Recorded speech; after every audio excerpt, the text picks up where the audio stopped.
TNPSC மாணவர்கள் அனைவருக்கும் வணக்கம். இன்றைக்கி நம்ம இந்த வீடியோவில் இதை பற்றி பார்க்க போகிறோம் அப்படின்னு பார்த்தீங்கன்னா, குரூப் 4 ரிசல்ட் வந்ததுக்கப்புறம் வந்து பார்த்திங்கன்னா பல்வேறு தரப்பட்ட குழப்பங்கள் நமக்கு நீடிச்சிட்ருக்கு. ஸோ முன்கூட்டியே கொஷின் பேப்பர் ரிலீஸ் ஆகப்பட்டதா? ஸோ இப்படி வந்து பார்த்திங்கன்னா பல்வேறு தரப்பட்ட கேள்விகள் எல்லாமே மக்கள் மத்தியில் நிலவிட்டே இருக்குது.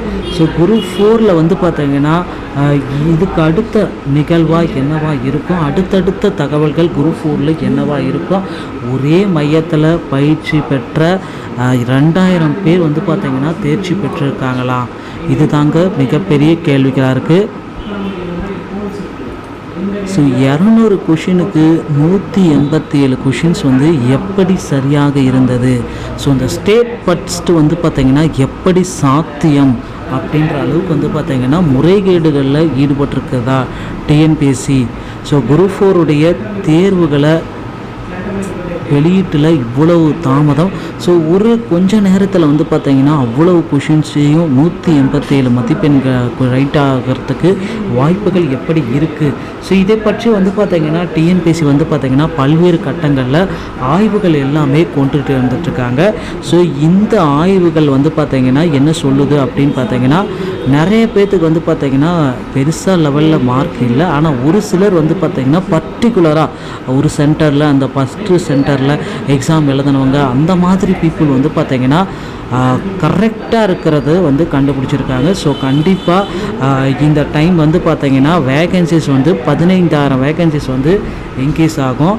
ஸோ அதனால் கவலையே பட வேண்டாம். ஸோ அதனால் டிஎன்பிஎஸ்சி வந்து பார்த்திங்கன்னா உங்களுடைய டாக்குமெண்ட் வெரிஃபிகேஷனை தயார்படுத்த நிலையில் இருக்காங்க.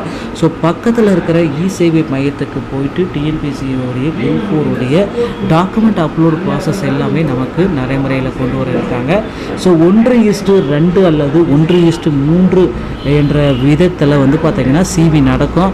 ஸோ கிட்டத்தட்ட நமக்கு வந்து பார்த்திங்கன்னா ஒரு 85,000 பேர் வந்து பார்த்திங்கன்னா சிவிக்கு அழைப்பதற்கு வாய்ப்புகள் இருக்குது. ஸோ கண்டிப்பாக இந்த மாதிரி இருக்கிறவங்களுக்கு வந்து பார்த்திங்கன்னா வாய்ப்புகள் இருக்குது. இந்த விஏஓ, ஜூனியர் அசிஸ்டண்ட்டு, டைப்பிஸ்ட் இவங்க எல்லாமே வந்து பார்த்திங்கன்னா 155க்கு மேலே இருந்தாலே சத்தியமாக இவங்களுக்கு வாய்ப்புகள் கிடைக்குங்க. ஸோ மக்களே கவலையப்பட வேண்டாம். குரூப் 4 ரிசல்ட்டில் மறுமதிப்பீடு கண்டிப்பாக செய்வாங்க. அப்படி இல்லைன்னா குரூப் 4 ரிசல்ட்டை திரும்பவும் வெளியிடுவதற்கு வாய்ப்புகள் அதிகமாக இருக்குது. ஸோ நிச்சயமாக பொறுத்து வந்து நம்ம பார்க்கலாம். ஸோ டிஎன்பிஎஸ்சி சம்மந்தமான செய்திகளை நீங்கள் உடனுக்குடன் பெற நம்ம சேனலோடு இணைந்திருங்கள். வீடியோ பார்த்தமைக்கு நன்றி. அடுத்த வீடியோவில் சந்திக்கிறேன்.